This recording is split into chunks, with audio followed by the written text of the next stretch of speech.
Yep.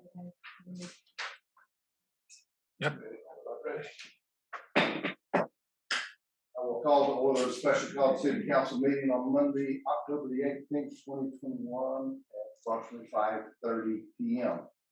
Our first item on the agenda is our invocation of our pledge of allegiance. Mr. Brennan. Thank you, Mr. Mauldin. Father, we thank you for this day and the blessings of this day and this past week. Just ask that you watch over us as we do the work of the city to lead, guide, and direct to us to how you see fit. Just pray that you help us to be kind and agreeable and do well in the city and wait to you. Amen. Amen. I pledge allegiance to the flag of the United States of America, to the republic for which it stands, one nation, under God, indivisible, with liberty and justice for all. Thank you all for being here this evening. The only item on our agenda would be a motion in executive session. I would ask us to be considerate of our regular council meeting at 7. Please, let's do our best to be back here by 6:45. I don't want to keep our citizens waiting that are diligent in coming and count enough to be here. So, for this story, for us. Appreciate it. And pleasure, council. Mayor, I made a motion to enter into executive session for consideration of a personnel matter regarding the police department as allowed by state statute section 30-4-70A1. Thank you, Ms. King. Have a motion. Is there a second? Second. Second, Mr. Black. Any discussion? Hearing none, all those in favor say aye. Aye. Those opposed, like sign. Hearing none, we will adjourn into executive session on 5:31.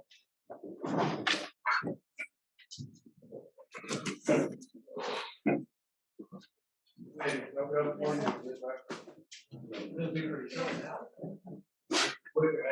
the audience, don't get excited when I hit the gavel. It was conducting a little business. We're coming out of an executive session. So we gotta go through that process before we get ready for our regular call council. So let's do that right now. Coming back from executive session, would someone like to report out? Mr. Mayor, reporting out of executive session at 6:52. No votes were taken, no decisions were made. Thank you, Ms. King. Next item on this council request is there any council request? Hear none, what I hear on adjournment. Motion, Mr. Runnels, second. Second. Thank you, Mr. Black. Any discussion? All those in favor say aye. Aye. We are adjourned at 6:53. Thank you. We will reconvene right at 7 p.m. for our regular scheduled council meeting.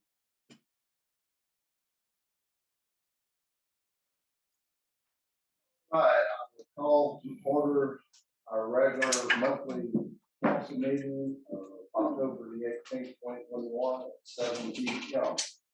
That the record reflect that all members of the council are in attendance, along with our city administrator, Mr. Madden, city clerk, Ms. Miller, and various members of our department heads, along with our distinguished city council attorney, Mr. Dugan. Thank you all for being here this evening. Thank you to our citizens for attending this evening. We have a fairly lengthy agenda tonight. So when we get to the public comment, I will explain that and the time limits that we will impose for tonight's meeting. First item on our agenda is our invocation along with our pledge of allegiance. Mr. Runnels. Thank you, Mr. Mayor. Gracious Father, we thank you for this day. Opportunity to come together and serve the process of democracy.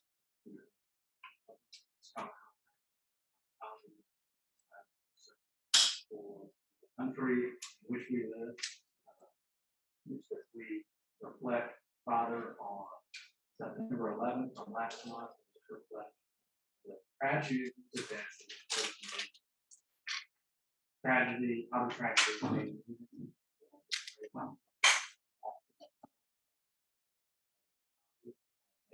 All the disagreement with what we agree with as individuals to be passionately compassionate. Again, this opportunity to serve. Father, I'd like to ask that you be with members of our local community who have lost loved ones recently, that you would be with them through this time of sorrow. They not reflect on all that they lost in death, but all that they gained through loved ones' life. And I just pray that you watch over this country, our firefighters, our police officers, and the city as a whole. Ask that you help us to do your will in this meeting. In your name I pray. Amen.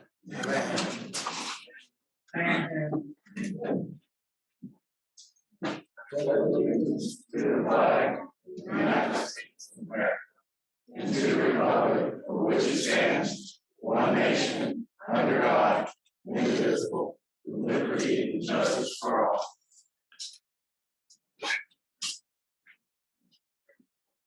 No. Next item on our agenda is proclamation of presentations and one of the greatest honors of this position up here is I get to respond to some of our citizens' requests and some of our youth. Let's start here. So to join me down front.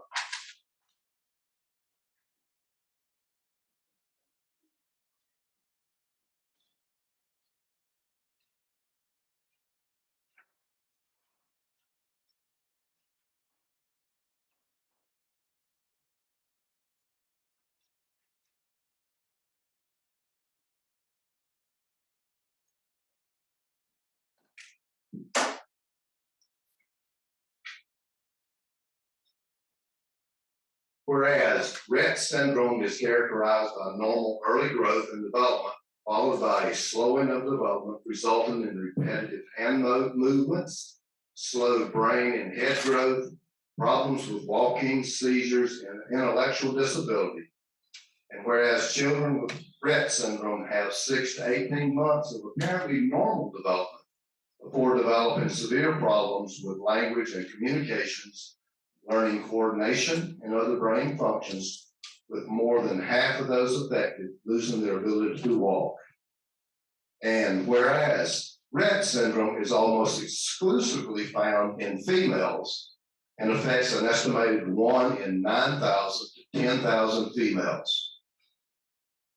And whereas those diagnosed with Rett syndrome require maximum assistance with daily living activities, and whereas although there is no cure for Rett syndrome, the disorder is not degenerative, and there are a number of treatments that assist with the symptoms of the disorder, such as regular medical care, medication, physical therapy, occupational therapy, speech language therapy, nutritional support, behavior intervention, and support services. And whereas continued research is needed to improve lives and eradicate the disease. Now, therefore, I, Terry Merritt, Mayor of the City of Mauldin, do proclaim October 2021 as Rett Syndrome Awareness Month in the City of Mauldin, and encourage the citizens to help raise awareness of the disorder and recognize the individuals, families, and caregivers it affects.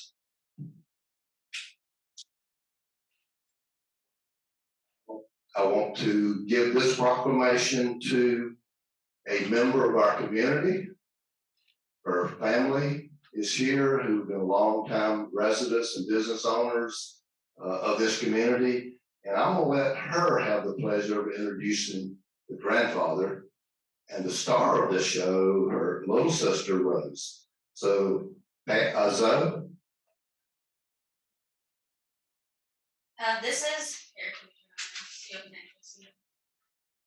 This is Rosie. My grandfather back there, the bald one. Yep, right there. And my aunt and uncle Tommy. They own Kellett's Corner, and so yeah. I know that a lot of y'all don't know Rose, and I don't really know how to put her into words. You might look at her and think, "Oh, that poor thing," but she doesn't need to because she is so happy and she has a perfect family. One of our older cousins is letting her be a flower girl in his wedding, and the other one is going into a career for special needs. She has 5 little cousins, and all of them love to take care of her. So please don't feel bad or sad for her, because I couldn't think of another person that loves her more than she is loved. One thing that Rose has helped me with is to learn how to be me and I've had to grow up very fast. I learned that there is so much more to life than the boy that you like or why those mean girls don't like you. But think about how God and how He's made our crazy lives perfect and how He has put us in Rose's lives. Thank you so much.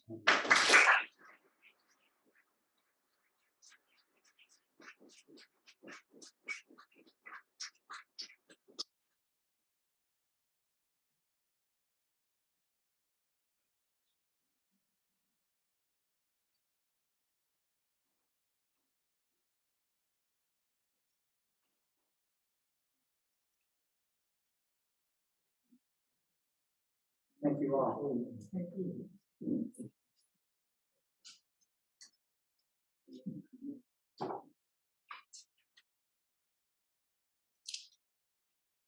Thank you. Also, Chief Miller, police officer report. Yes, sir.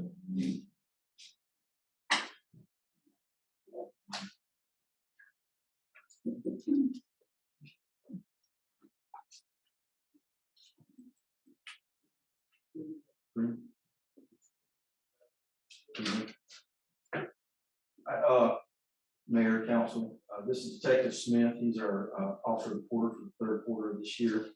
Detective Smith started working with the police department in 2014. He worked his way up from patrolman to the corporal in the detective division. He's worked on multiple high-profile cases since being a detective. When investigating these cases, he leaves no stone unturned. He and Sergeant Thacker recently worked countless hours for the crime documentary Cold Justice to get resolved for the Desert Chisholm cold case. At the end of the investigation, warrants were issued on the suspect, and Detective Smith's dedication exhibits great credit on himself, the police department, and the city of Mauldin.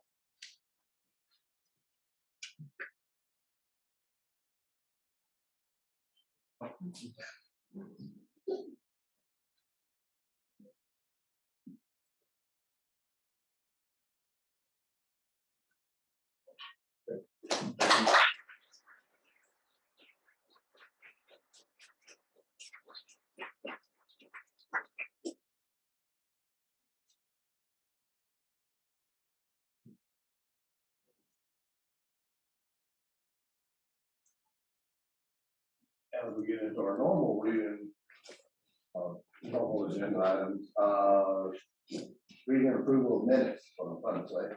Our city council meeting is September 20th, 2021, pleasure of council. Move for approval of the minute. Mr. Matt, for a second. Second, Ms. King. Any discussion, clarification, corrections, additions noted? Hearing none, all those in favor say aye. Aye. Opposed, like sign. Hearing none, the minutes of the city council meeting September 20th, 2021 are approved as submitted.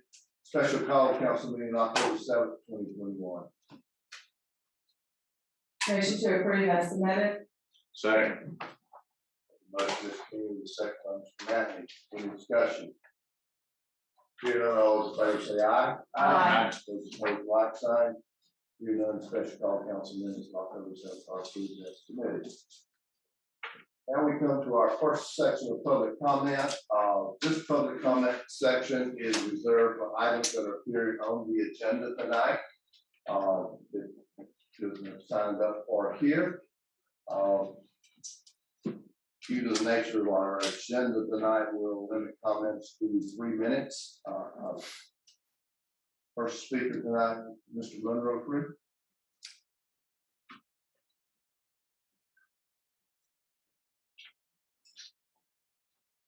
Thank you, Mr. Mayor, and thank you, City Council, for hearing from Habitat for Humanity again. I I was thinking earlier, the last 2 years since affordable housing has become a crisis in Greenville County, I've had the privilege of speaking to a number of councils and committees of councils about the issue of affordable housing. I do think this is the first time that I've been speaking to try to stop something that would hurt affordable housing. Everybody else wants to do something to help and support, and we've been there to offer our encouragement to continue to support and grow the support of affordable housing. But what I want to say to you is you got an opportunity. You do have an opportunity to support affordable housing. That's at a crisis level in our county. If you approve oppose the presentation of the restrictions tonight, that means that we, through the Restore, will build an additional 50 to 60 affordable housing units based on the net revenue that comes out of that store. That's not a small amount. You have an opportunity to support the people that we serve. And let me be a little more clear about who it is we serve. It is cashiers who work in retail. It is restaurant workers. It is healthcare workers, people who work in assisted living centers. It's people who serve us and who serve our economy. And in fact, our economy can't survive without those low-wage jobs. And Habitat says you're important enough in our community, you're important enough to us that we're going to provide you an opportunity to have the American dream, to have the financial security that affordable home ownership can bring. But you also have an opportunity tonight to speak for inclusivity as opposed to exclusivity. Rarely have I been more distressed than when I hear in a city council meeting that we want to become an upper middle class neighborhood community. That means that 19% of the American population is who you are after. 19% of upper middle class folks. When the majority of folks don't make that six-figure income, the 100,000 or more that it takes to be in upper middle class. Our families are making 24, maybe 43,000 according to their number of family members they have. So you have an opportunity here to say, Mauldin is going to be a community that embraces everyone. No matter your income, no matter your race, no matter your religious convictions, we're going to support you. So you said in the last meeting that the city would help us find a spot that fit those restrictions. We're still waiting for that phone call. It's not happened, but we hired someone to do that study for us.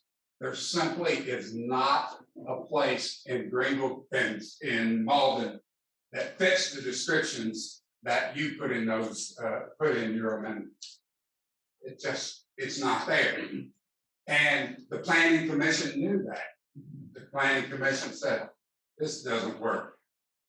And so we encourage it. We encourage you to take advantage of the opportunities that are before you and to provide Habitat the opportunity to open a Restore in your fine community. Thank you. Marcus. Every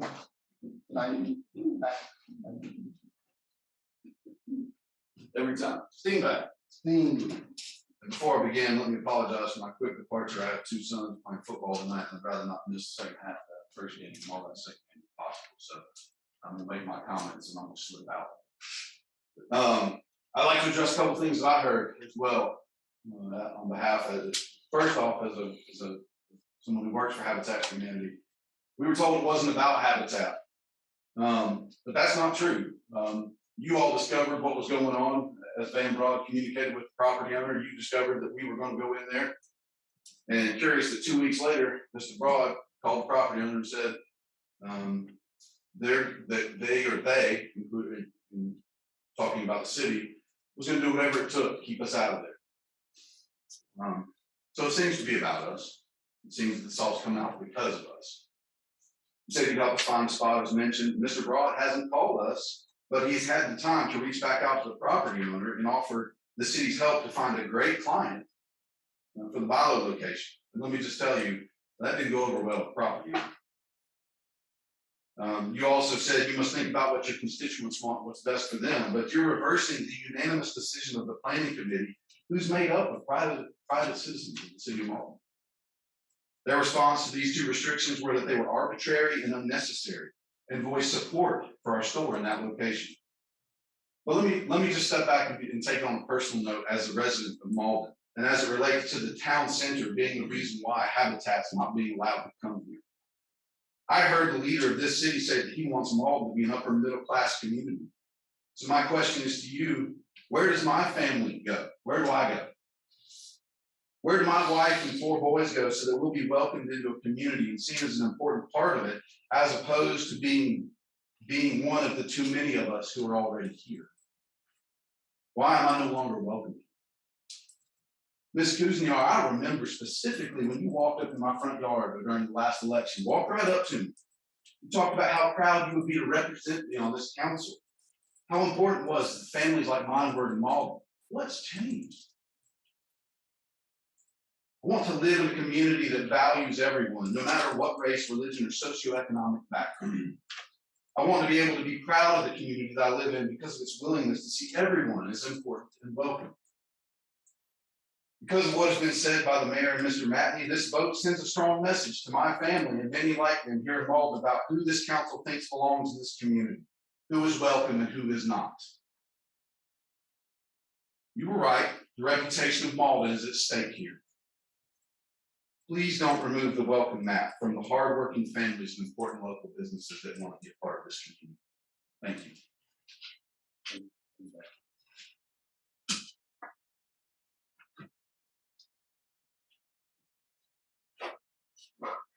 All that we had signed up for public comments, the next item on the agenda is a report from our city administrator. Mayor, members of council, I do not have a report this evening. Reports from standing committees, anything for council at this time, finance and policy. Mr. Mayor, I think that's fairly light from last month, just a couple things coming out. Actually, just one, but I did want to make mention of an award that this seems odd that the accounting department got. This is from the Governmental Finance Officers Association. I'm just going to read the first part of this to give you a quick synopsis on what a great job our accounting department's doing. A panel of independent reviewers has completed an examination of your popular annual financial report, or AFR. Is that correctly, Ms. Abercrombie? Thank you. Submitted to Governmental Finance Officers Association, or the GFOA. We are pleased to notify you that your AFR for the fiscal year ended 2020 has substantially met the requirements of the AFR program. In the absence of authoritative standards governing the presentation, these requirements are based on an evaluation of information presented, reader appeal, understandability, distribution, and other elements, such as whether or not the paper is notable achievement for the government, given the government's type and size, and the paper's creativity and usefulness. The report received a grade of either partially satisfied, good, or excellent in each category, rated at a 20% or higher from at least 2 of the 3 judges. So that was the long way to say the accounting department did a great job of this presentation of our financials from 2020. And that's all I have, Mr. Mayor.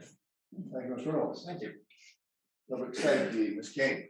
Thank you, Mr. Mayor. Just one quick thing. I wanted to bring everyone's attention that our fire department participated in, Chief McCollum over there, I can't see his face, participated in 17 events promoting fire safety this month, with 9 being community events and 1 being a puppet show. I think I missed that.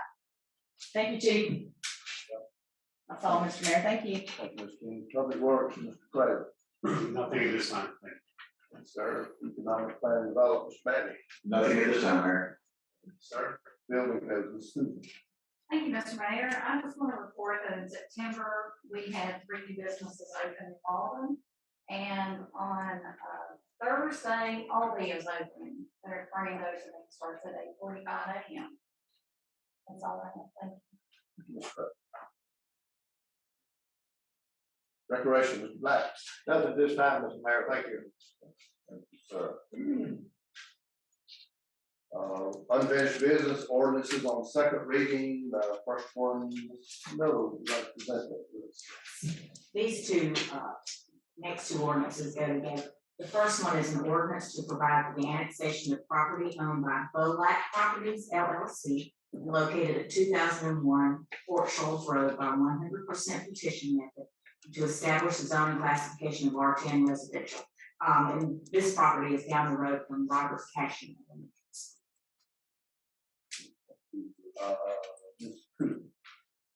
Thank you, Mr. Mayor. At this time, I would move that we approve annexation of property owned by Bolac Properties at 2001 Fort Shoals Road on second reading. The motion, is there a second? Second. Second, Mr. Black. Any discussion? Mr. President. At this time, I'd like to repeat what I said last time. This will add 2.5 times the amount of homes that could have been available. This is not annex. And with Ashland Bridge Road and the shape that it's in, we'll be voting against this. Thank you. Discussion. Right. Thank you, Mr. Mayor. Just a quick question. So bringing that this property is contiguous to an already, the city limits already, bringing this into the city, let's give the developer an opportunity to create another exit or entry point to an already established subdivision. Here, how you want to join us up here and give us.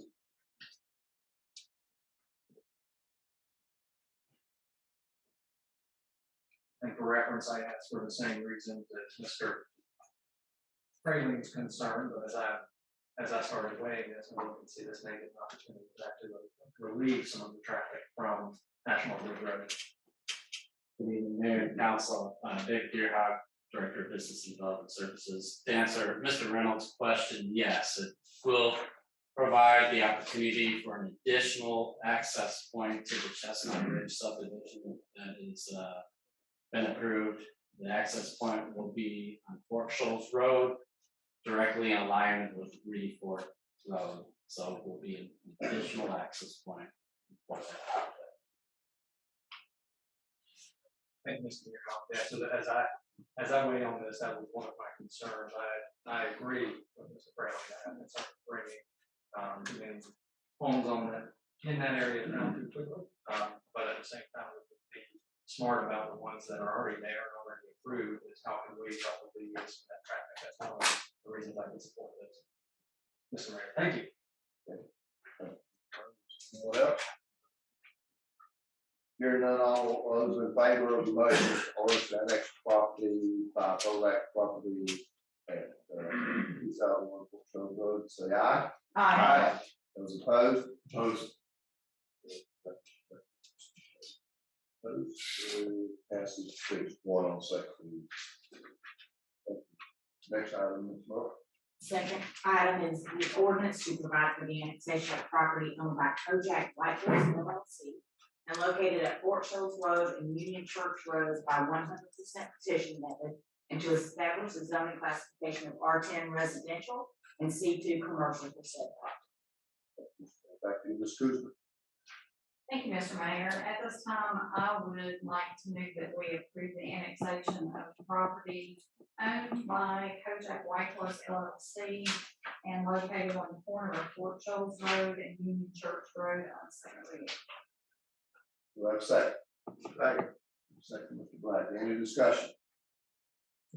Mr. Rose. Forgive me, I didn't have a chance to go back and look at this. There was one piece of property that we looked at, and I thought it was during the committee meetings that the developer had asked to hold that. That is not this property, correct? Thank you, Mr. Mayor. Just want to clarify that. David, there. Right. Okay. Thank you, David. Mr. Rose. Any other discussion? Hearing none, all those in favor of the motion of an orders to second reading annex to the property owned by Kotex Flat Horse on Fork Show Road and Union Church Road, say aye. Aye. Those opposed, like sign. Opposed. 6-1, Mr. President. You. It's our next item on the agenda. Next is a text amendment to the Mauldin zoning ordinance establishing definitions and conditional use standards for thrift stores, consignment stores, and light businesses to establish a zoning district for which they can locate. You also, Mayor, at this time I'd like to make a motion to approve the text amendment to the Mauldin zoning ordinance regarding thrift and consignment stores on the second reading. thank you, Mr. Booth. Is there a second? Second. Second. Mr. Madden? So you hope you probably want to get that up here. Any discussion? Mr. Craig? There's been a lot of talk here on this. I don't think anybody here in council takes this lightly. Feel that the Habitat is one of the best charities out there. Does great service. It does incredible good. If you went to Clemson and started not to work on one of those homes that they built during the homecoming. This is not about Habitat. It's not about one group of people or another group of people, depending, are trying to change a whole lot here. It's about a math problem. Math problem is over the last 12 years, we've been trying to get development here in the center, in Mauldin, in the center of this area here. We have 5 consignment stores and thrift stores within a few blocks. When a developer comes here, the comments they bring to the city are, we like it, but we have to get a return on our investment. When they look at those stores, they say it's just too many of them in one small place. And that drives the cost per square foot, what they can get when they make that investment down. We're working really hard to bring the city center together, to bring this area together. This is not about not wanting these stores here, not wanting a group of people here. It's about wanting to get developers willing to spend money here so they can get the return on investment in this area. I welcome Habitat. I welcome these other stores. These are good charities. We want them here. We just also want the development money, developers to come in and spend money here and develop them all, and everybody's been asking. So I just want to make sure that everyone's clear on this. This is not about the way it's been presented. And it's a painful, painful vote. It's not easy for anybody up here. I just want to make sure that's clear. Thank you.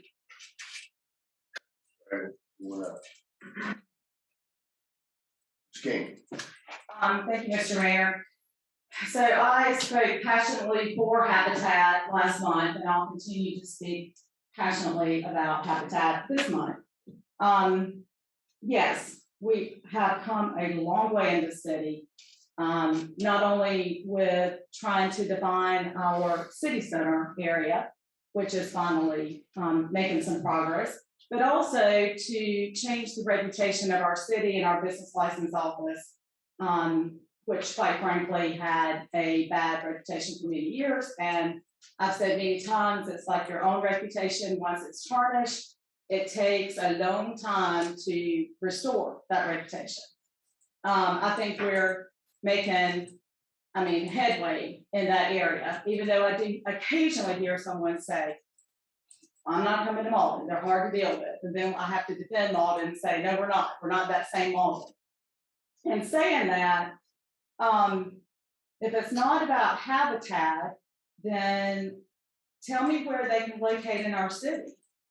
I've been told that there's no other property in our city that they could locate. So to me, that says it is about Habitat because there's nowhere for them to go. Yeah, as far as a math problem and a numbers game, the developer has mentioned on several occasions that he contacted over 100 retailers to go into Butler Square, into that ballet, with no luck. Out of over 100 retailers back in the spring, he had no one wanting to take the bite of I think it's approximately 42,000 square foot building. So are we gonna let that building stay open? Stay vacant? Another math problem is the developer who represents that shopping center has brought millions of dollars, if I'm not mistaken, into the city and developed within our city limits. So what message are we sending to that developer who supports our city and has for many, many years? And lastly, what message does this send to our planning commission? They unanimously recommended to council that 2 standards be struck from the ordinance. Those 2 standards would allow Habitat to locate at Butler Square if they were stricken from the ordinance. And then council voted 4-3 to put those standards back in. I respect what the speaker said. I think we, again, have grown with our commissions and our planning commission. We have very qualified folks that serve on that commission. They take time and are paid $0 to do that public service. So they make a recommendation to us and we kind of snub our nose at them and say, we know better than y'all, we're not doing that. So I said that was the last thing, but I have one other thing. The timeline for me stinks, and I just can't consciously support this ordinance, knowing that a resolution was sent to the Planning Commission in July, that Habitat came to City Hall a few weeks later to apply for a business license and was told that they could not get one because it was denied because of the resolution. Typically, historically, we like to say that around here, we would have a moratorium for committee and council to look at the situation, whether it took 2 months, 3 months, 6 months, and make the right decisions and not what I think is rushing into an ordinance. I'm not disagreeing with our city center. I'm not disagreeing with where we want our city to be. But quite frankly, it has taken 20 years to get to where we are today on 23 acres. And Butler Square is nowhere in the vicinity of what I consider to be city center and what this council and former councils have defined as being city center. So I would strongly suggest, encourage just one member of this council to step up and realize that maybe this just isn't the right thing. Maybe we aren't sending this right message to other developers, to our residents who perhaps find a need for this store. I personally shop at the Habitat stores. I don't think it's a nuisance. I don't think it's a junk store, as some have referred to it. And then you throw in how many homes can be built from the revenues from this one single store.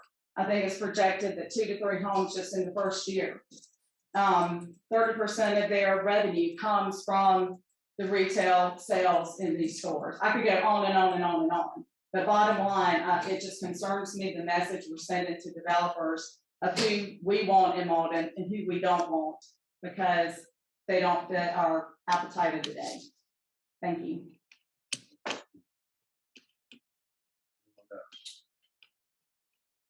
My only statement would be I would encourage the citizens that are in our audience that elected these 7 people up here to go back and review the minutes of our last meeting when I tried to explain demographics.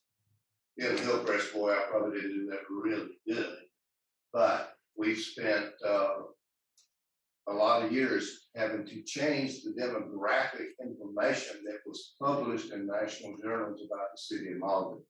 That's where the movement on the upper middle income reporting of national magazines came from. That's what I was trying to explain. We had to come from national pictures that showed that we were a low income community, and we wasn't. And we tried to attract these developers and brokers to come in here. So that was my attempt to explain that.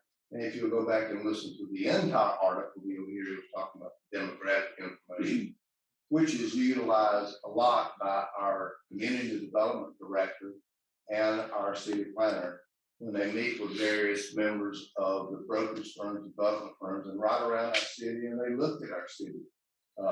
What you heard tonight was feedback that came back from them, that we look like a community that may not be truly committed to trying to move forward and modernize based on our older looking shopping centers that surround us.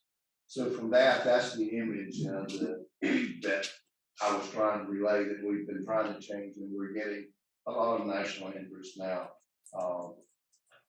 And we need to stay that, not just put somebody in because it's an empty door. So that transition takes time.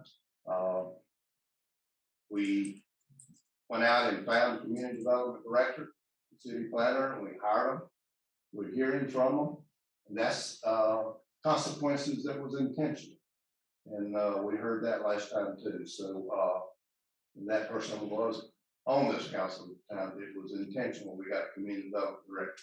So their recommendations and the feedback from the brokers and all is what led to the request to have our planning commission look at it. Yes, we got a long ways to go to be sure that we get everybody on board, but the vision statement and the city statement and the movement that we have, and obviously I don't do a very good job explaining it in the few minutes that I have type thing, but it's there, and frankly, like Sid, the pictures are in there, and there's not a person sitting up here who's elected by the citizens of Mauldin that hadn't read the vision statement and where we're trying to move to. Thank you. Anyone else? Hearing all those in favor of the amendment to the Mauldin zoning ordinance. Do I have a roll call, please? Yes, ma'am, do that. Thank you. Mauldin zoning ordinance establishes definitions, conditions, standards for thrift stores. Motion by Mr. Kuzma, second, Mr. Matney. Let's change it up. We'll start roll call with seat 6. Ms. Kuzma. Aye. Mr. Black. No. Mr. Reynolds. No. Mr. Craig. Aye. Ms. King. No. Mr. Matney. Aye. And the mayor votes aye. It's 4-3. The amendment is passed. Thank you. We're now through old business, go to new business, first reading of ordinances, This is an ordinance to provide for the annexation of property owned by Gail C. Frost and Sarah S. Coates and located at 220 Fowler Circle by 100% petition method to establish the zoning classification of RM1 residential. And this property touches the corner. Thank you, Mr. Mayor. At this time, I would move that we approve the annexation of 220 Fowler Circle on First Street. The motion is a second. Second. Mr. Madden, any discussion? Black.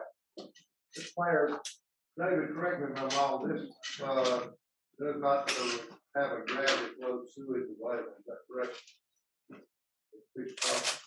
That's correct.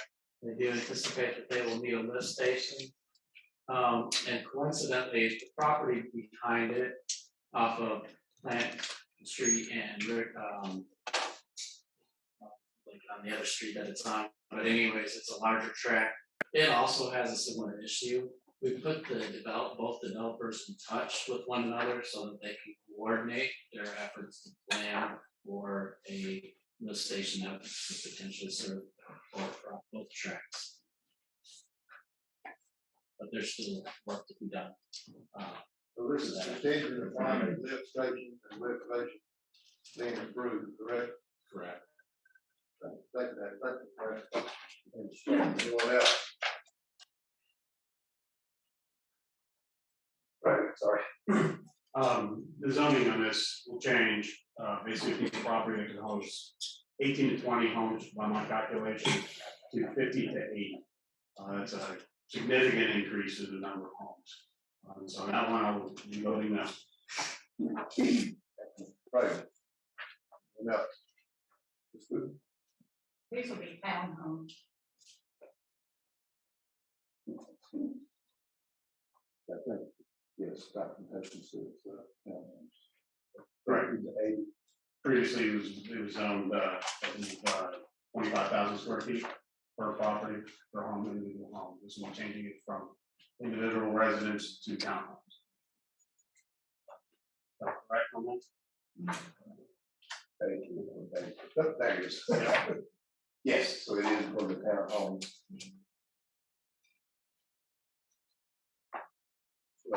Thank you, Mr. Mayor. David, Mr.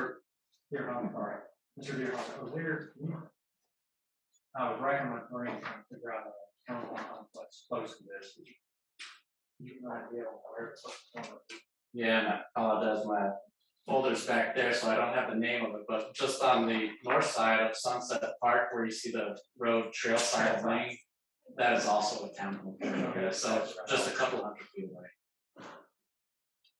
That's on the property on the right as you come, okay. You're coming in off of West Butler, turning on the Fowler Circle, the existing townhome to be on your left, and this new property that we're talking about to be on your right. Yes, so I looked at this, my concern was, how close it was to other townhomes or similar zoning. Thank you, Mr. Deere.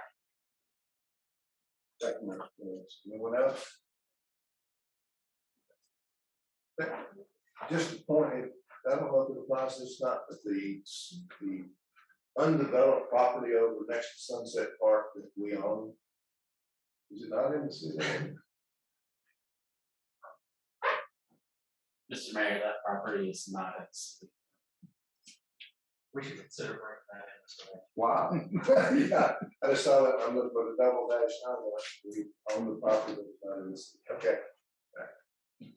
That was me trying to help, it's contiguous, I know you said the corner, but I was in the corner back there. I guess I wrote down yesterday, Fowler Circle, and that property off to the right, the way it flows to the two creeks on the backside. And the water flows off of Fowler Circle down onto that property. Lift stations got to be put in the lift up and just back up toward West Butler. Let's talk about it. Okay. Anyone else? All those in favor of first reading of an ordinance to buy the annex of property owned by Gail Frost and Ms. Coates on 225 Circle, say aye. Aye. Those opposed, like sign. Opposed, no. All right, so it's 5-2.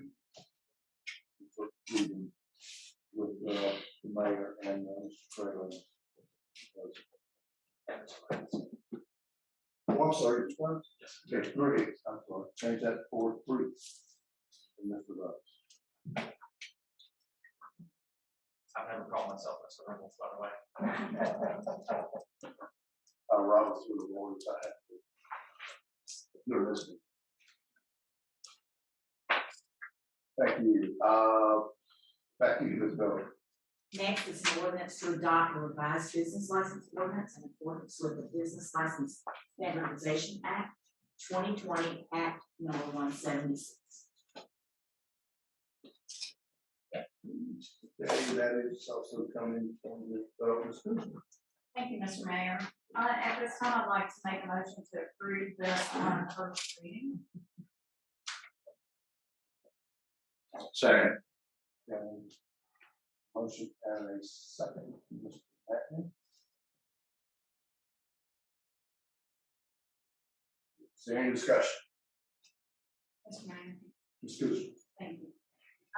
There have been some changes made in this that I would like the BDS committee has not reviewed yet, and so I would suggest that we approve this on first reading and have this item put back on the November BDS agenda for further review. Yeah, all right, so the motion will be first reading and then directions to Mr. Madden to put it back. Okay. Any other, Ms. King? Thank you, Mr. Mayor. I would recommend that when this goes back to committee, if y'all could look at page 66 under the late penalties and perhaps consider going with the standard of a 5% penalty per month rather than, this in the model ordinance versus the 10% that the city currently has per month. And from what I understand, would keep that 10% penalty versus going with the model ordinance. So if y'all could discuss that, I would appreciate it. I think 5% per month is more in line with like other municipalities do, as well as state and federal government when it comes to late penalties. And the second thing would be under, Ms. Kuzma, I know this was a concern of yours as well. Under the revocation on page, those aren't too well, 78. If you could perhaps look at the 2 paragraphs under the number 5. My issues there is there's no timeline as far as, I'm sorry, flip back a page. It's section 15, but it's where I said it would be. Suspension or revocation of license.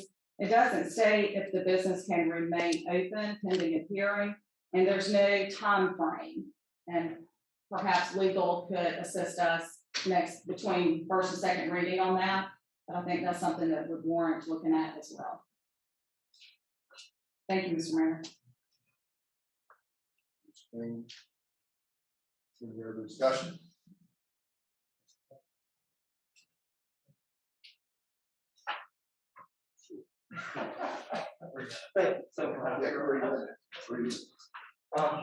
Mr. Mayor, members of council, as you know,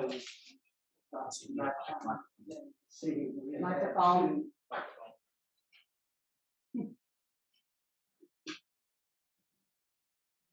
I usually don't need one of these, so loud.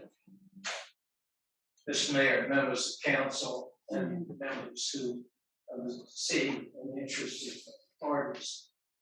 We have had to close 2 businesses in the city. And the history is that the city adopted a revocation method recommended by the municipal association.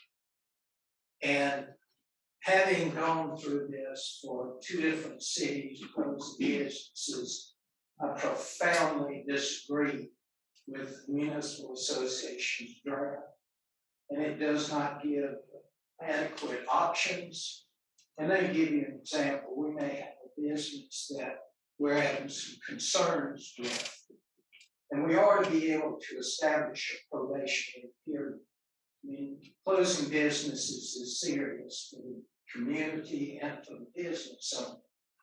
And if the type of offenses can be corrected and don't threaten health and safety of the community, I am going to recommend that we add a probationary period as an option to give a business a chance to correct the concerns that the mayor and council of the city have.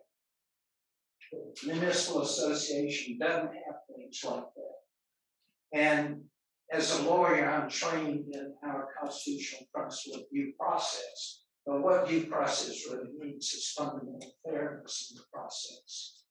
And I think we want to see that whatever we do with problematic business be fundamentally fair to that business as well as the city and the community. We also need to fashion different levels of potential penalties, not just shutting the business down. And so I can tell you that we've been working on it, but we hadn't had an opportunity to finish it. This sort of came up blindsided us before we could finish. So we're going to do our best to complete this, but it is complicated. And so, and the other thing is that we're going to recommend that we go to a hearing officer. Currently, the provisions require the mayor and council to conduct the hearing and hear all the evidence.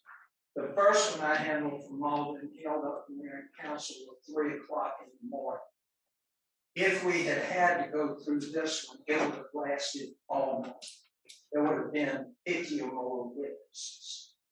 And so by appointing a hearing officer, The hearing officer will conduct the hearing, a transcript will be made, and the hearing officer will issue a detailed report with detailed recommendations along with the video of the proceeding and the transcript of the proceeding to each member of council and the mayor, who would then make the final determination on what action to take with respect to that business. And so that is the concept we want to work with, that we want to present to you all for your consideration. It gives many more choices and a better and more fair process. So I wanted to comment to you all because, as you know, I sent all of you a note saying that I was concerned for us to go forward with this before we could finish it. But hopefully we can finish it before the next council meeting. If not, we will request it be put off until the December meetings give us a chance to fully flesh this out to you all. Plus, then you got to wrestle with it and make sure you're comfortable with what we suggest. Thank you, Mr. Mayor.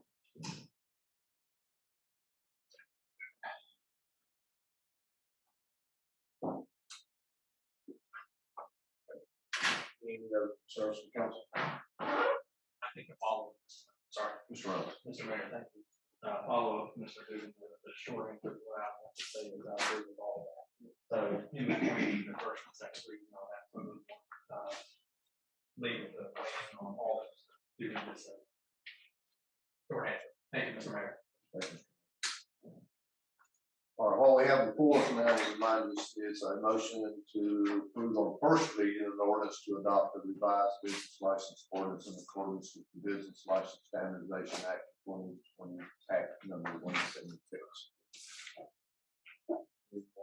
Hearing none, all those in favor say aye. Aye.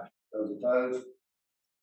Hearing none, motion carries on first reading. Mr. Madden, you better vote. Thank you. Next on our agenda is standing committee items. First one will be a donation. So Ms. Miller. Council is requested to accept a $1,151 donation from Mrs. Sherbert for an engraved plaque in tribute to her late husband, former city police chief and veteran Mr. Harold Sherbert. The engraved plaque will be placed on a bench along the city's Veterans Memorial. From the finance, Mr. Reynolds. Thank you, Mr. Mayor. I'd like to make a motion to accept the $1,151 donation from Mr. for an engraved plaque to tribute to the late husband. Motion is over. Second. Second from Mr. Bryant. Any discussion? Mr. Reynolds. Just wanted to mention Ms. Sherbert was here last time. I don't see her here this evening, but certainly appreciate her showing up. Mr. Sherbert was Mauldin's police chief from 1976 until 2000. Running from 60 to 64 and the Air Force tax sergeant. I worked from 76 to 97, and I'm just grateful for Ms. Sherbert to the memory in that way, and how the city has made this attainable for us to thank. Thank you, Mr. Reynolds. Please note the upward progression of the service. Air Force was the highest. We'll understand that. Thank you. Any other discussion? Hearing none, all those in favor say aye. Aye. Those opposed, like sign. Hearing none, the motion carries 7-0. Just an FYI, Ms. Sherbert will be at the Veterans Day celebration, which we will plan a special service of installing that plaque and recognition.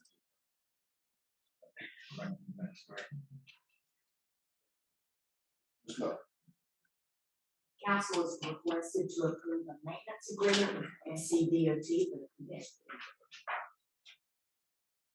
Yes, from Mr. Matt. Yes, Mayor, I begrudgingly move approval on the intergovernmental agreement between the city of Mauldin and DOT regarding the pedestrian bridge. Thank you, Mr. Matthew, well said. Is there a second? Second. Second, Mr. Craig. Any discussion? Mr. Beck.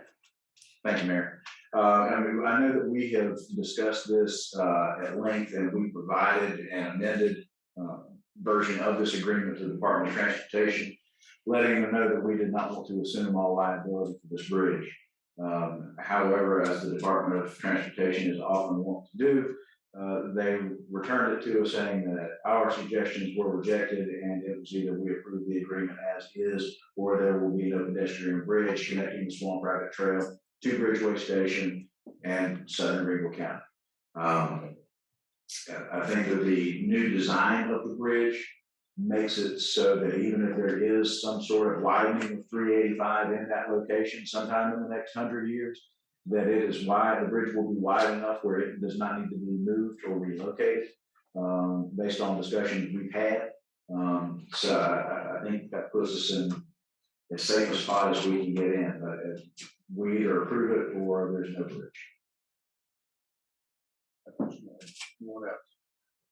But, Mr. Mayor, I think I'm correct on this, but say if someone has an accident out there, a truck or something, and damages the bridge, the city is not responsible for that. Is that correct? In their insurance is they responsible? If they don't have the insurance to cover, will that go back to the city court insurance policy?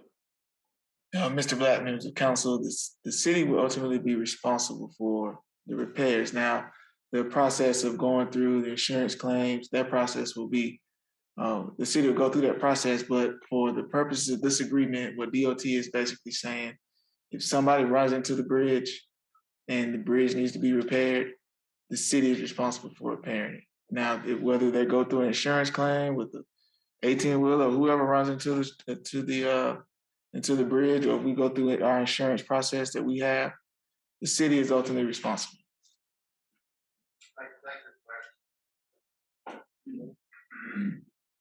Yeah, based on the way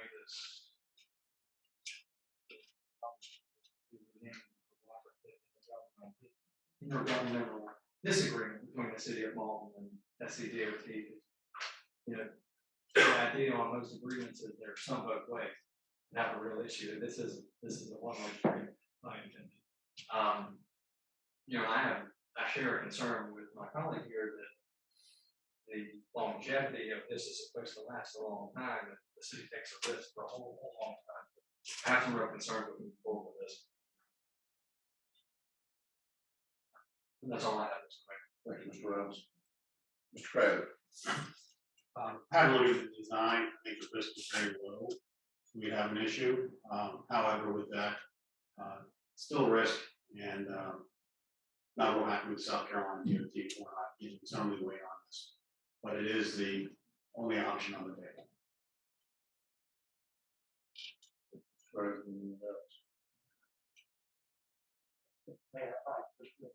Insurance issue clarification.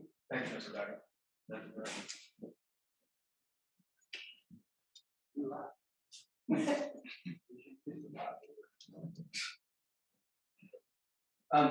Mr. Mayor, members of council, Mr. Black asked a question about insurance. And if a vehicle strikes the bridge, it has insurance, and that vehicle's fault, then their liability insurance would pay its liability limits. If it's a personal vehicle, the maximum in the state's 300,000, but most people have the minimum of 25, and a few more have 50,000 liability limits per incident. If it's a personal vehicle, very few people carry the maximum of 300,000 private vehicle. If it's a tractor trailer, if the ICC determines the amount of insurance it must have, and it's in the news.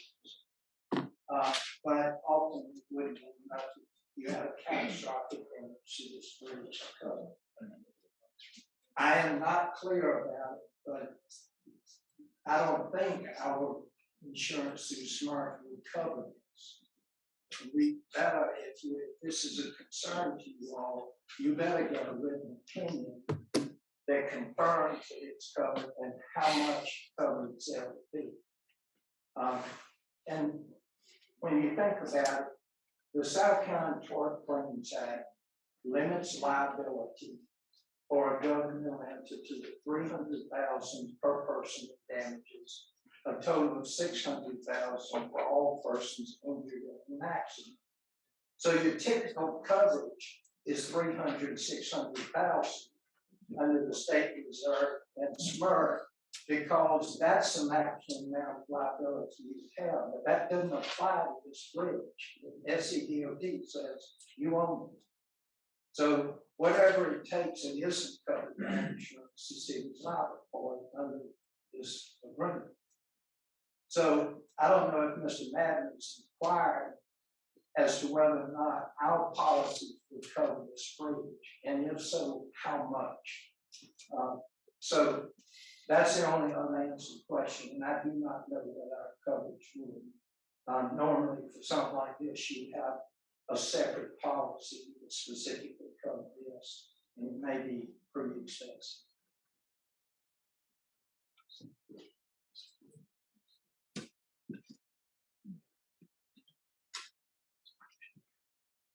Okay, what Any we other say? discussion? Thank you, Mayor. In discussing it with Mr. Madden at length, and knowing what road or the fund DOT was gonna go down, one of the things that he and I discussed was establishing a capital project fund specifically for the maintenance of the bridge, that in case, we sock some money away every year, but it's a budgeted amount annually until it gets to a capped amount, so that if there is maintenance or damage to the bridge that has to be taken care of, we have that in a separate rainy day fund. I'll let Mr. Madden expand on that a little bit more. Yes, Mr. Madden, members of council, in discussing the design of the bridge with the Department of Transportation, their main concern was the operation and maintenance of a bridge. There are multiple cities throughout the state that own bridges that they're responsible for. And DOT takes a policy position that they're not liable for it if they don't own it. So they pass that ownership on to whichever entity owns that bridge. They have an operating and maintenance budget.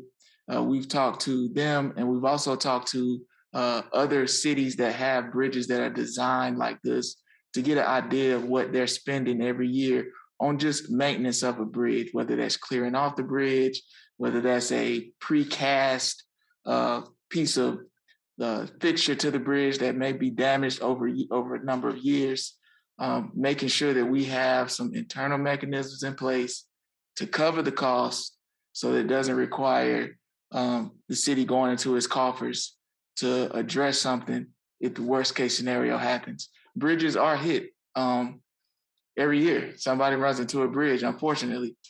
So it's something that can happen. We don't know when that could or possibly could happen here because it's a pedestrian bridge. So the design is different than you would have from a bridge that carries vehicles.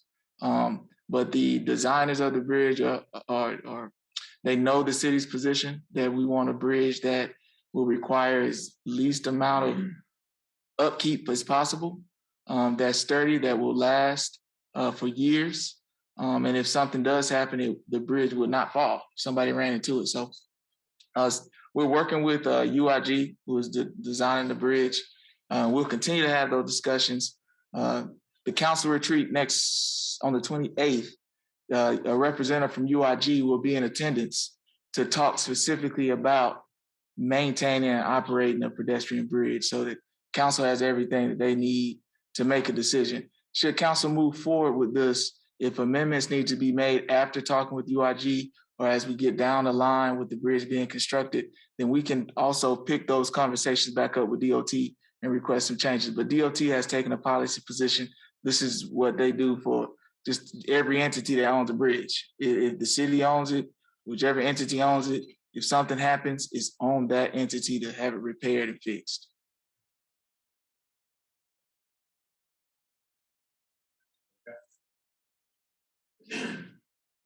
Discussion?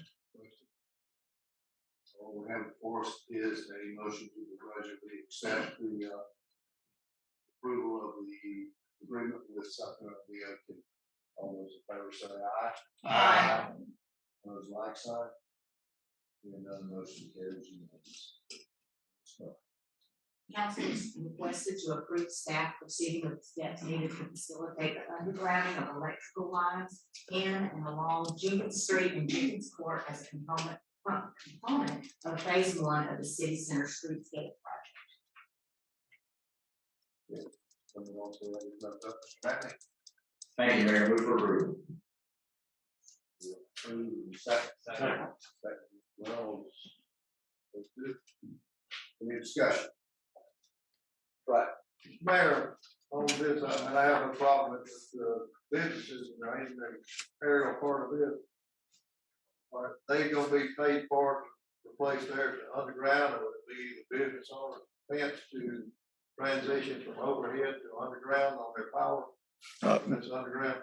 Mr. Black, members of council, so with this project, the city will be funding this in partnership with Duke Power. There will not be an expense incurred by the private business owners along that route in that picture that's illustrated. So those lines will be buried with the city being responsible for the conduit and Duke Power being responsible for the overhead utilities.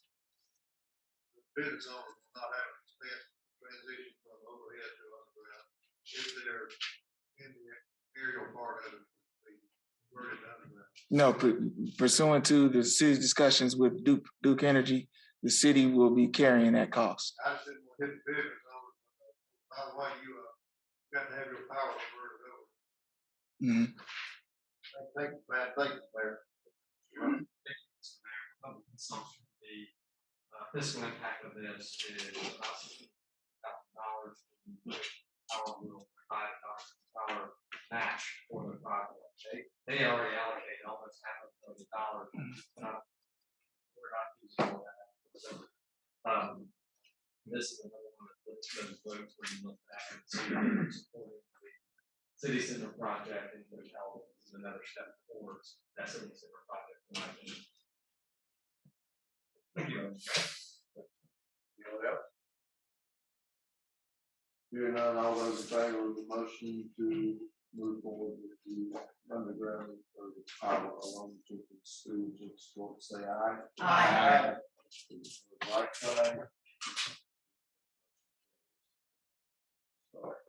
Council is requested to approve a qualified contractor to repave the parking lot with new asphalt at Springfield Park. No recreation, Black.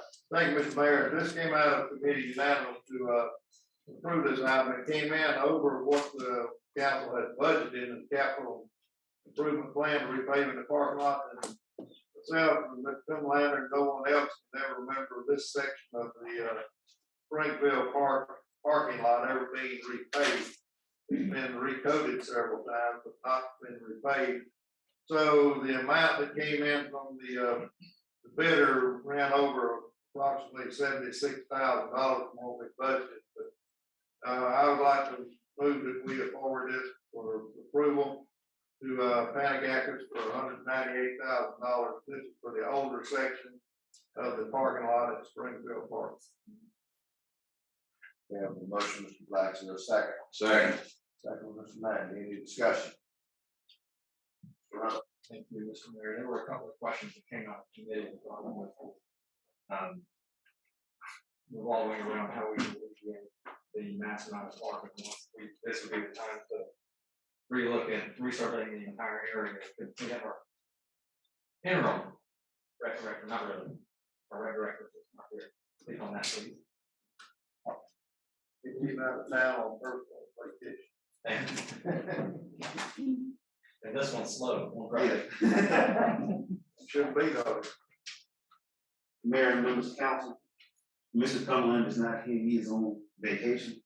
But Mr. Reynolds, can you repeat the question that you had asked? reading that right now, sorry. There were a couple of questions on perhaps resurveying this area or tearing down that building and trying to gain more parking spots to be able to accommodate the amount of cars that are in there.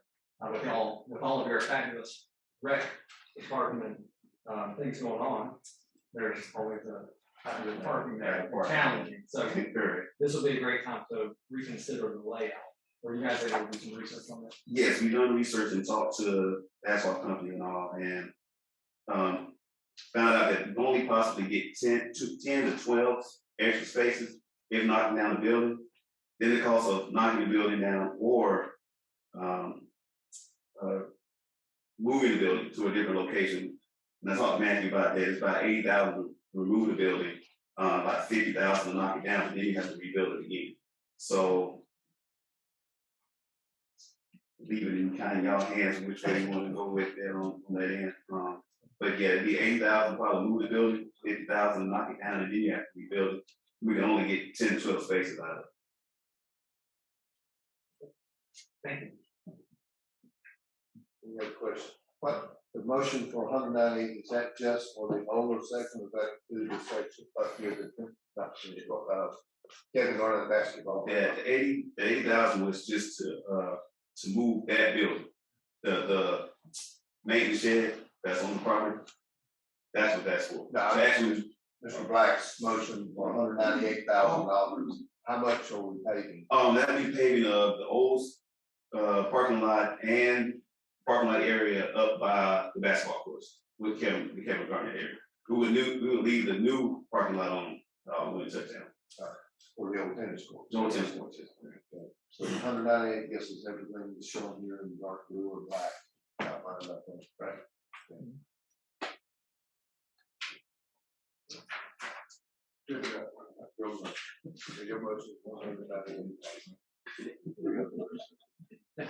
All right, any other discussion? Hearing none, all those in favor of the motion, Mr. Black, second by Mr. Matney, to award the bid to Panacacus for $198,337 for paving the older section, say aye. Aye. Those opposed, like sign. Motion carries. Council is requested to amend the FY 2022 Recreation Department budget in the amount of $13,768.64 to cover the full match amount of the Park and Recreation Development Fund grant. So recreation is flat. Thank you, Mr. Mayor. I'd like to move this to come out of the committee analysis also. This is a 20% match on the city park, which would be approximately $13,768. And this is for the purpose of repairing and repaving the walking trail at the center city park. Motion, Mr. Black, is there a second? Second. Second, Mr. McAdoo, any discussion?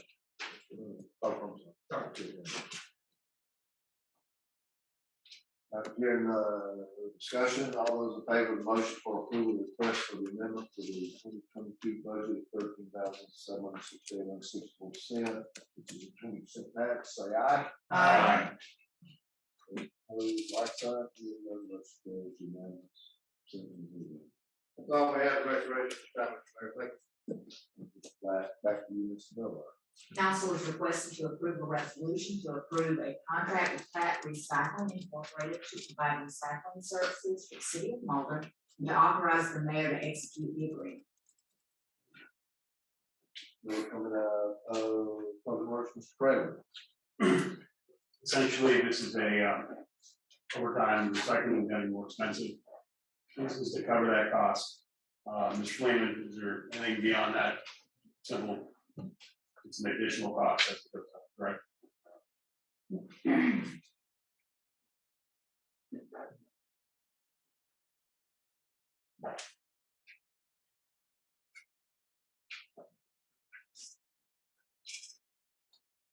Member of the council. The contract is just to continue services. We operate under a contract. It actually technically expired. COVID, during the whole COVID experience, we were working and negotiating. This is the new 5-year. It does have a minimal cost increase per ton, but it also provides us now an opportunity for cost sharing for the resale sector.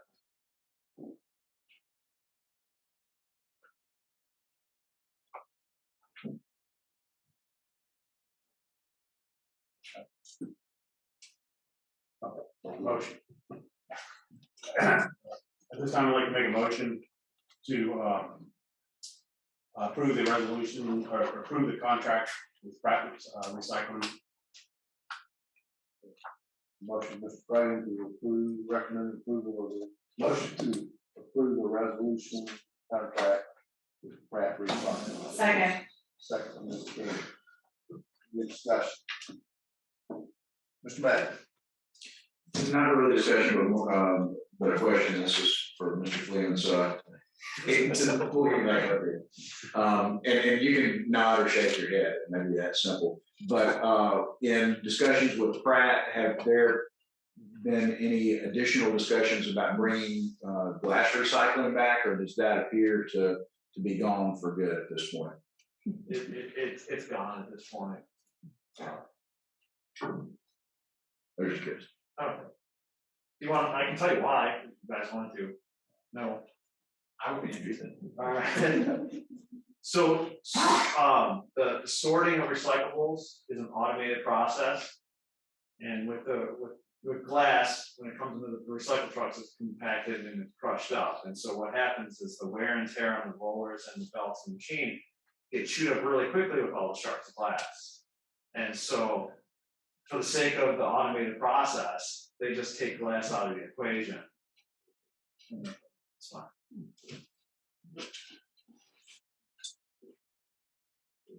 They still have glass, just so everyone knows, there's still glass recycling in all the convenience centers, where you can drop the glass bottles off and they can still be recycled. But through the automated sorting process, it's not gonna happen.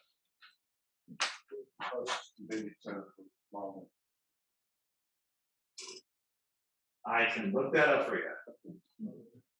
The one other question I have, currently with our recycle trucks, are we actually making the trip every day when that truck's going over to Duncan to offload it? 2 trucks, yes, sir. 2 trucks a day, every day over there and then back. Yes, sir. But I thought at one time we had like a common area we were dumping it and they were hauling it out. That's for our trash.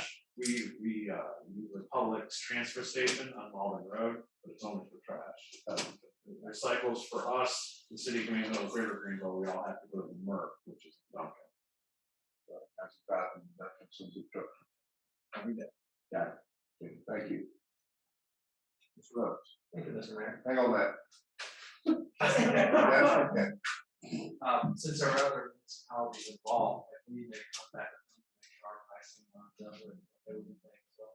Yes, and so initially we were meeting with all the municipalities and we were trying to negotiate a common contract, and this is what has come out of it. We executed the same contract with the city of Greenville. Very good, thank you. Just a pleasure. Any other questions? All for those. All those in favor of the motion to accept the approval of the contract resolution with Pratt Recycling, say aye. Aye. Those opposed, like sign, the motion carries unanimously. Thank you. Next, council is requested to authorize the acceptance and expenditure of a $52,092 grant awarded to the Mauldin Police Department by the South Carolina Public Safety Coordinating Council and the South Carolina Department of Public Safety for body-worn cameras and associated maintenance and storage. Thank you. Scores come out of public safety, Ms. King. Thank you, Mr. Mayor. And it's worth noting that this is a 100% grant. There's no match. So the city will be receiving these funds in full with no match. So I'll make a motion to accept the $52,092 grant for the body-worn cameras to our Mauldin Police Department. Okay, the motion was changed or second, right? Second, Mr. Black. Any discussion? Hearing none, all those in favor of the motion to accept the grant of $52,090, say aye. Aye. Those opposed, like sign. Hearing none, the motion carries. Council is requested to approve the contract with D&J Productions, which is Cole Justice. The closed section is. Thank you, Mr. Mayor. As hopefully most of you are aware, we had the Full Justice production folks in town. assisting with the, investigation of the Deborah Chisholm murder from back in 2007. So this, is a contract, to approve the release of, the show, which is scheduled to air in December on the Oxygen channel, I believe, yes, on the Oxygen channel. So motion to approve the contract with D&J Productions, which is, Full Justice. Thank you, Ms. King. Is there a second? Second, Mr. Craven, any discussion? Mr. Rhodes? Thank you, Mr. Mayor. I just wanted to confirm legal with this contract. Yes, sir. Thank you, Mr. Mayor. That's all I have. Thank you. And, all those in favor of the motion to accept the contract with D&J Productions, also known as Full Justice, say aye. Aye. Those opposed, like sign. Hearing none, the motion carries. Chief, thank you and the detectives and staff for an excellent job doing that week or so that they were here. Just turning that back to them in the studio. Very appreciate it. Ms. Miller.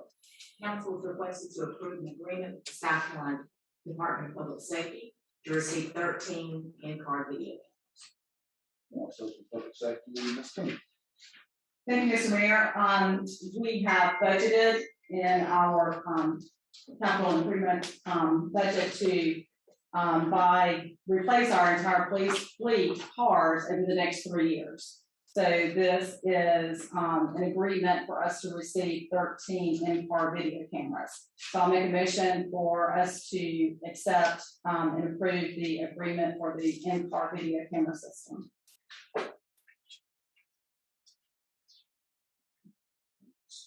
Have questions or second? Second. Second in stereo, black, red, signature. Is there any discussion?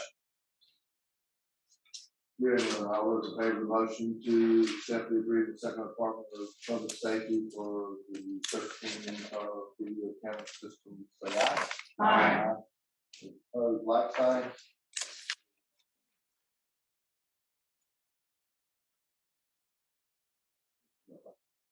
Council is requested to approve school resource officer agreement with Greenville County School District for the provision of SROs at Mauldin High and Mauldin Middle School. Public safety, Ms. King. Thank you, Mr. Mayor. So moved for Ms. Miller's, statement there. Couldn't say that. Motion to approve the, or whatever it is, accept the contract with Greenville County School District, or SROs. Is there a second? Mr. Craven, any discussion? Mr. Matt. Thank you, Mayor. I think we got some communication from the city's general counsel about some concerns, and I'd like for him to actually bring those up in open council, because I think we may want to address those. Mr. Mayor. Well, could Mr. Madden elaborate on that first and then follow up with legal? Thank you. Yes, Mayor, members of council, so the city has 2 agreements with school district for providing SROs at all the schools in the city limits. This agreement is just for Mauldin High and Mauldin Middle. There's the council presented a concern about the funding amount, because this funds for $100,000 from the school district to the city. Instead of kind of vetting that and going back and forth with the school district, because they've already approved their budget for this fiscal year, the recommendation was to allow the city to continue with the school district using this agreement, and then work to combine both agreements to be presented to council next year, which will allow the school district an opportunity through their budget process to potentially allocate more funding to the city. So what you have before you will be, the staff will go back to the school district and bring up the concerns regarding the amount of funding that they allocate to the city for the provision of the SROs.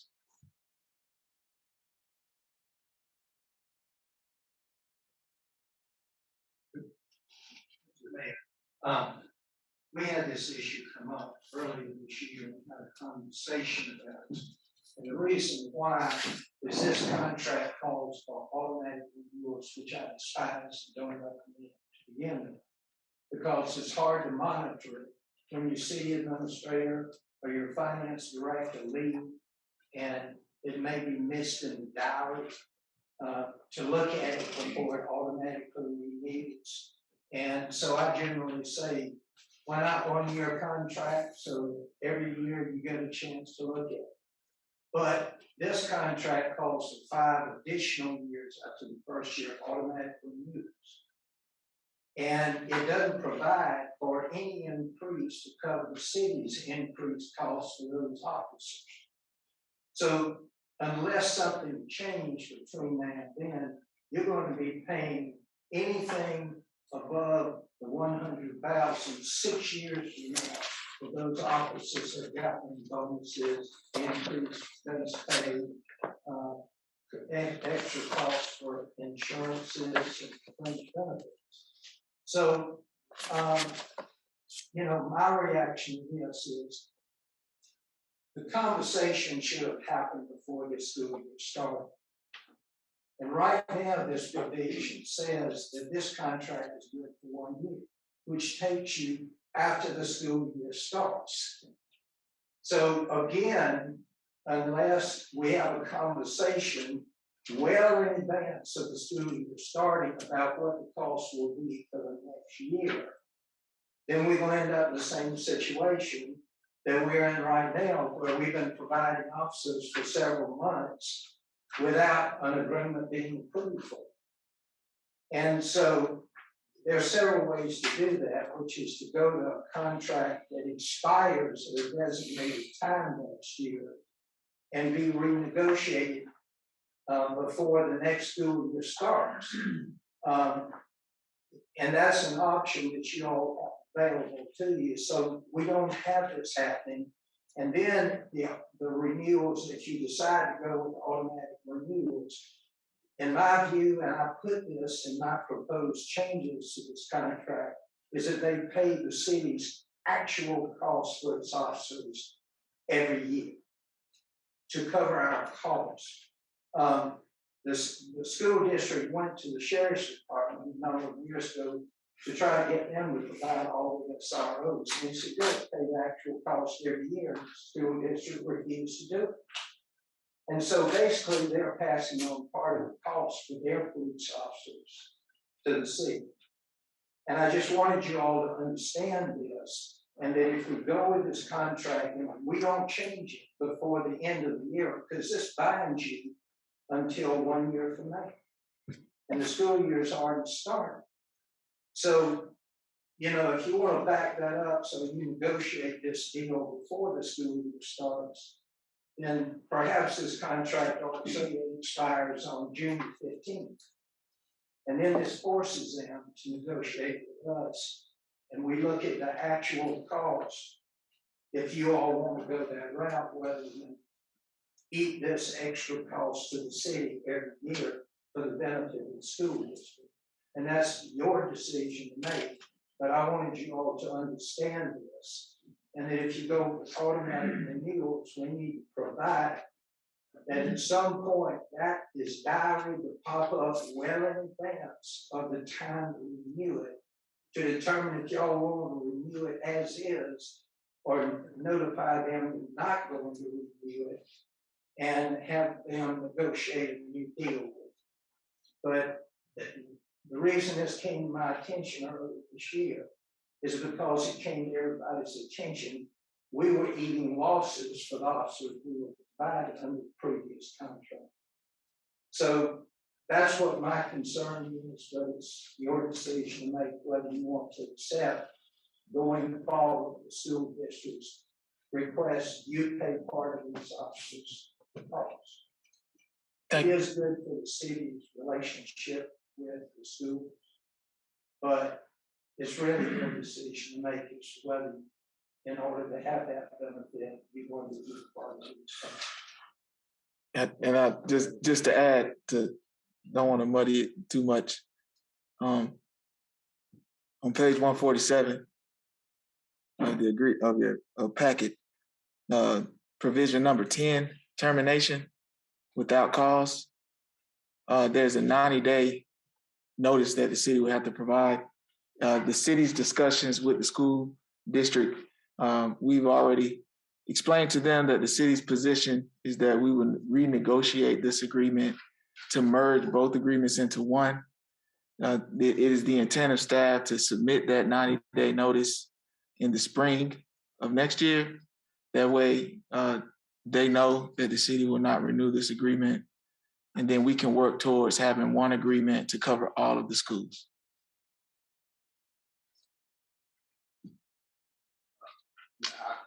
I also call your attention. And I was just gonna say pretty much what Brandon just said. Okay. That I believe what I heard, some of the concerns, if you look on page 142, the terms of the agreement, this was retroactive the first day of July 2021. So it is backwards, and it shall continue for 1 year terminating June 30, 2022. So it has a termination in there, and then we'll renew automatically for successive terms of 1 year, up to a maximum of 5 years, unless it's terminated. Mr. Madden just alluded to the fact that without cause, we can terminate it on 90-day notice, and he's already put them on notice. I believe that we do plan to try to merge both agreements into one and negotiate a number a little bit fairer. Right now, if you look at just pure salaries, and what we're getting back is 72% of the cost of the officer salary, not counting the vehicle and the outfitting, I think we call it. This is roughly $1,000 per officer type thing. Another area on 157 I found concerning. We're now going to be billing them monthly in arrears. I'll leave it there. So every month, at the end of, pick a month, at the end of October, we'll bill them for the services, for the hours expended on those 3 SROs. For the month of October, we'll bill that sometime in November, and then when the school district gets it, they have 30 days to pay it. So basically, we're on the hook for 60 days of a cash flow. It's probably, it is roughly $33,000 type thing. It's a $100,000 contract. So when you look at that, that tends to drag it out a little bit. And that's that wasn't the way it's been done in the past, which they paid twice a year in a lump sum without invoicing and timing and all that kind of thing. No, we still have to do the invoice. Okay, I'm just correcting that. But not in arrears. But not in arrears. So the cost of doing business is going up, and not. There is a community value there that we've heard from the chief in the past. That, it does a lot of proactive, supportive things. So it's a good investment, but it has to be a fair agreement also. So be sure you guys, I know y'all read this on page 142, 152, and 157 is the payment type thing. So that all needs to be in Madden's duty when it goes to talk to them like this. Any other discussion? Mr. Madden. Thank you, Mayor. I just want to talk about our SROs for a couple of minutes because of the job that they do. I think it takes a different mindset in terms of policing than it does for a road officer or a detective, because the officers that are working in our schools are not only law enforcement officers, they're confidants to these kids. They're preachers, they're psychologists, they're an ear to be there to hear when something's going wrong at home or at school. They're there to provide a word of encouragement. I know that when we experienced shutdown last year on more than one occasion, I witnessed some of our SROs going to kids' houses and checking on them. They have a vested interest in these kids, and I think that for us to have our officers in our schools is more than just about PR and the good look. I think it is about making sure that Mauldin's police officers are making relationships with Mauldin's kids and potentially helping prevent a problem in the future. Mauldin High School, and I quoted this a couple of years ago relating to another SRO, but there are 42 towns in South Carolina that have smaller populations than Mauldin High School. So for us to have the 2 resource officers that we have at Mauldin High School, I mean, they are law enforcement for a small city. And of course, when you then add athletic events that bring folks from out of town, as well as parents, teachers, brothers and sisters of those students, it adds to that town on a Friday night or Thursday night. So my hats off to all of our SROs and the job they do, and we need to have them all at badge in our schools. Thank you.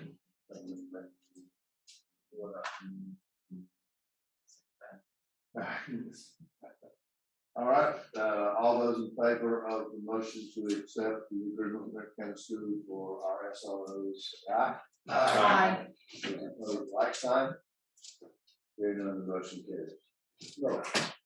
Council is requested to approve a resolution to approve a contract with the Cloverleaf Group LLC to serve as construction manager for the construction of a new fire station and police department substation, and to authorize the mayor to execute the contract and related documents. Public Secretary King. All right, Mr. Mayor, thank you. I would make a motion for council to approve the resolution to approve a contract with Cloverleaf Group LLC to serve as a construction manager for the construction of a new fire station and police department substation, and to authorize the mayor to execute the contract and related documents. Made a motion. All right, in a second. Second, Mr. Craven. Any discussion? Hearing none, all those in favor of the motion to approve the resolution contract with Cloverleaf Group LLC for our fire station and substation, say aye. Aye. Those opposed, like sign. Hearing none, the motion carries. Thank you. Mr. Miller.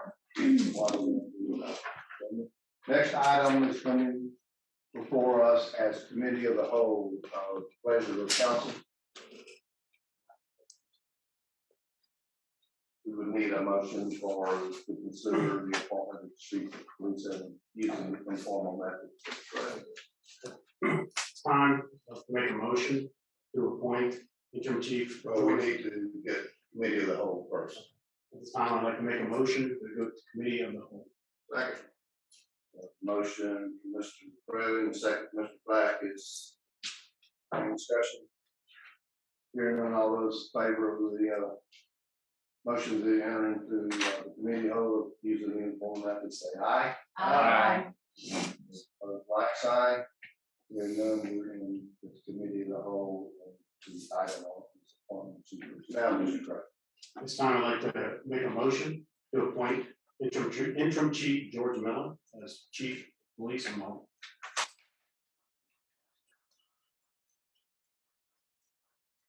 The motion, is there a second? Second, Mr. Black. Is there any discussion? King. Thank you, Mr. Mayor. I would like to make the comment that unfortunately, this was not the recommendation of our city administrator. I think our residents need to know that.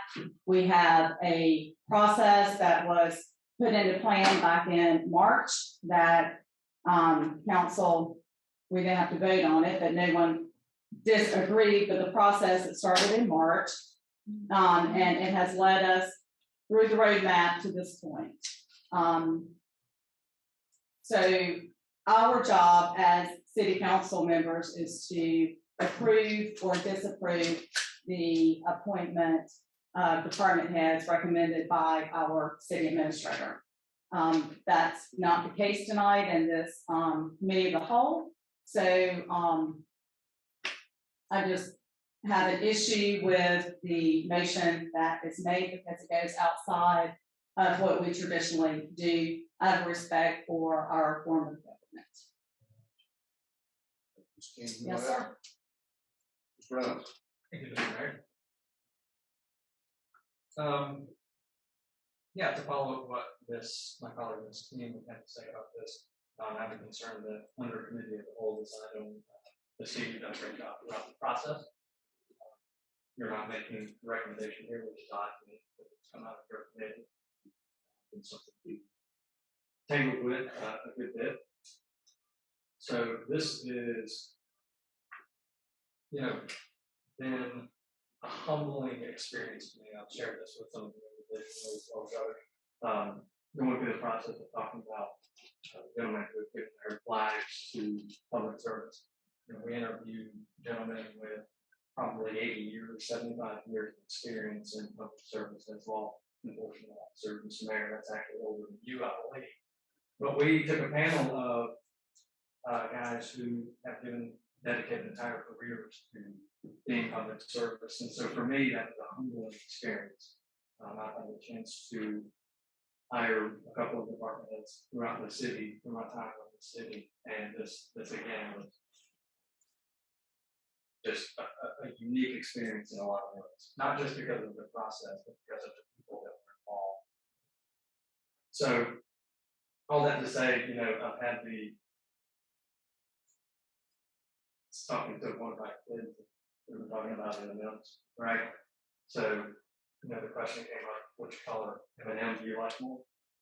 It's a ridiculous question, right? They're all delicious. And that's what I felt like I was doing under this circumstance, where we had three fantastic gentlemen who, that were vetted. So, all that to say, I just genuinely appreciate the process and it's an appreciated recommendation.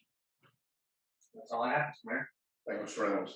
Ms. King. Thank you. I did fail to comment that I'm not disagreeing with a motion. I'm disagreeing with the timing. I think it's inappropriate for this council to make this move tonight, considering the events of the day. So I think it's important to go on record and say that it's not anything negative about any particular person. It's about the timing.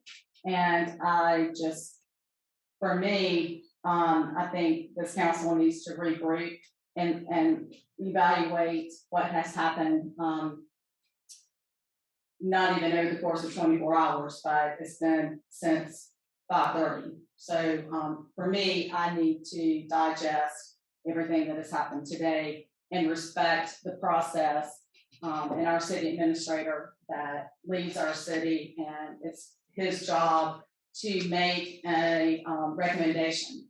And that's why there's 7 of us. Everybody has an opinion and a vote. So I think it's important for me to go on record and say that I just don't think that the timing is right and that the motion should have been made tonight based off of the events of the day. Anyone else? We'll do this as a motion to appoint interim chief Miller as our new city of Mauldin police chief by roll call. Mr. Madden. Aye. Ms. King. No, but solely on the reasons I stated. I'm sorry, that's. Yes, please. All right, Mr. Kramer. Aye. Mr. Reynolds. No. Mr. Black. Aye. Ms. Cushion. Aye. Okay, and the mayor votes aye. So, motion carries 4-3. Please chief. Gordon.